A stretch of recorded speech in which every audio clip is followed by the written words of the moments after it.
Hello and welcome. In this video, we're going to be looking at Pythagoras' theorem. So Pythagoras' theorem allows us to work out the length of the third side of any right-angled triangle. And in this video, we're going to be concentrating on finding the hypotenuse. The hypotenuse is the longest side. For this lesson, you will need a calculator, and I would recommend that you draw the triangles as we go along.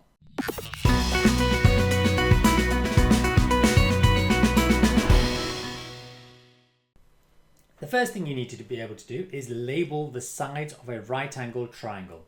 So the first thing we label is the hypotenuse. Now the hypotenuse is the longest side of the right-angled triangle, and it's always located opposite the right angle. So here we have our right angle, so the side opposite that is called the hypotenuse. So that is the hypotenuse. Now we label the hypotenuse as C, lowercase c. And then the other two sides, the one on the left here and the one on the bottom, we will call them A and B. And again, we write these as lowercase as well.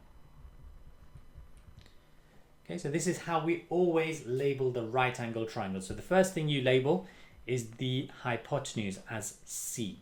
So find the right angle, the side opposite is the hypotenuse. Now A and B, it doesn't matter which way A and B go. As long as C is in the right place, you will get the right answer. Pythagoras' theorem states that a squared plus b squared equals c squared. Okay, so this is Pythagoras' theorem. A squared plus b squared equals c squared. And every time you do a question, the first thing you need to do is write down Pythagoras' theorem. And here we have our triangle that's been labeled C, and then the other two sides A and B. So C opposite the right angle, and then the other two sides A and B. Now there are certain steps you need to take for finding the hypotenuse. The first thing you need to do is what we've been doing so far, which is labeling the triangle. First, label the hypotenuse as C and the other two sides as A and B. The next thing you do is you write down Pythagoras' theorem, which is this one here. The next thing you're going to do, step 3, is you substitute the values into the formula. So you'll be given the values of some of these lengths. You substitute them into the formula, and then you solve that equation that you're left with, and that will give you the missing side. And then the last thing you need to do is to check that the hypotenuse is the longest side, because in any triangle, any right angle triangle, the hypotenuse will be the longest side. So let's do an example together. So here is my triangle. So step 1, I need to label my triangle. The first thing I do is I find the right angle, which is here, and then the side opposite the right angle is over here. This is the hypotenuse. I'm going to label that as lowercase c. And the other two sides I'm going to call A and B. Again, it doesn't matter which way around you do A and B. C needs to be in the right place. Then we write down Pythagoras' theorem. So Pythagoras' theorem states that a squared plus b squared equals c squared. Let's go back to our steps. So we've done step 1. We've done step 2. Step 3 is to substitute the values into the formula. Now, do we have values for A, B, and C? We do. The value of A is 3. So this now becomes 3 squared.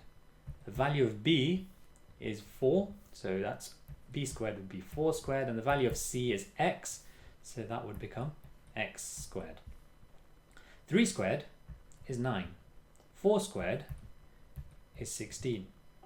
And that equals X squared. So 9 add 16 is X squared. Now we add 9 and 16. So 9 and 16 gives you 25. So 25 is equal to X squared. Now we know what X squared is. In order to find X, what we now need to do is take the square root. So to get rid of the squared here, we take the square root of both sides.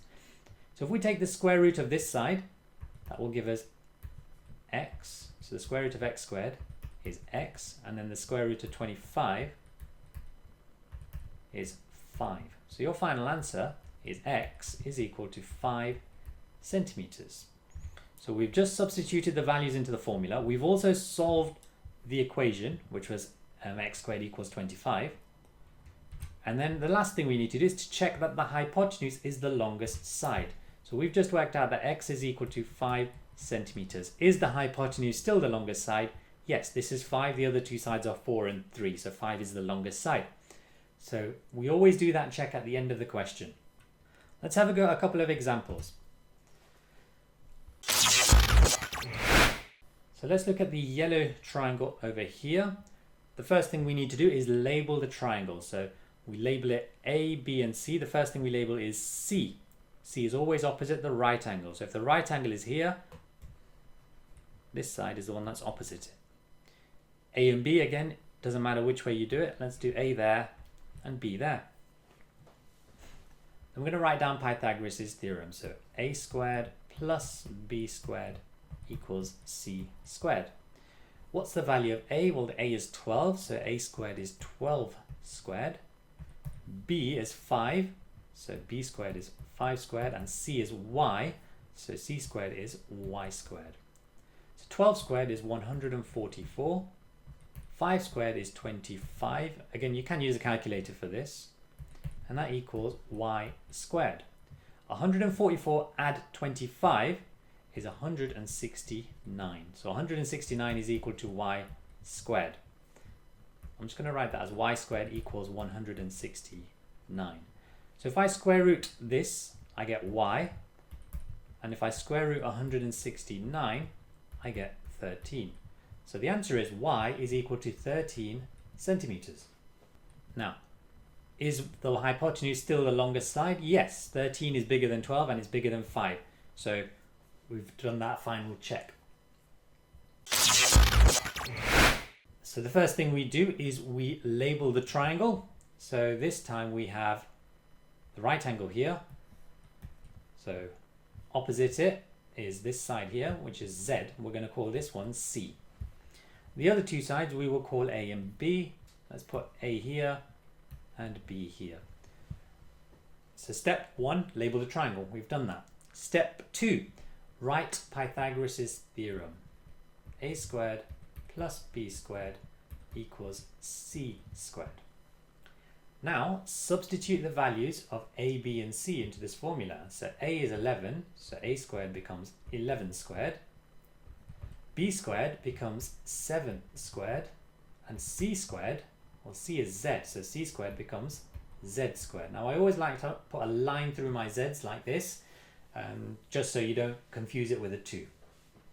So 11 squared happens to be 121, 7 squared is 49, and that equals Z squared.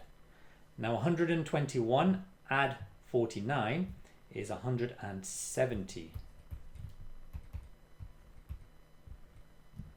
So I'm just going to write that as Z squared equals 170.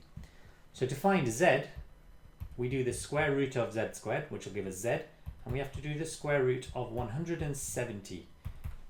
Now 170 is not a square number, so we will need a calculator for this. The square root of 170.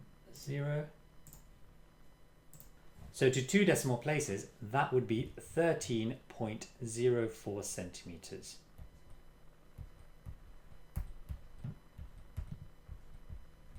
Finally, check that the hypotenuse is the longest side. So this is 13.04 centimeters. Is the hypotenuse still the longest side? Yes, this one's 11, this one is 7. So the answer to that is yes. And that's how you do Pythagoras for finding the longest side of a right angled triangle. Thank you for watching our video on finding the hypotenuse using Pythagoras' theorem. I hope you found that useful and are now able to find the hypotenuse on any right angled triangle. One step I would like you to never forget is that final step. Step 5, check that the hypotenuse is the longest side. Always do this check. It only takes 2 seconds and it ensures that you're less likely to make an error on the question. If you liked the video, please give us a thumbs up and leave any feedback in the comments below. And for more content like this, remember to hit the subscribe button. Thank you for watching. See you next time. Bye.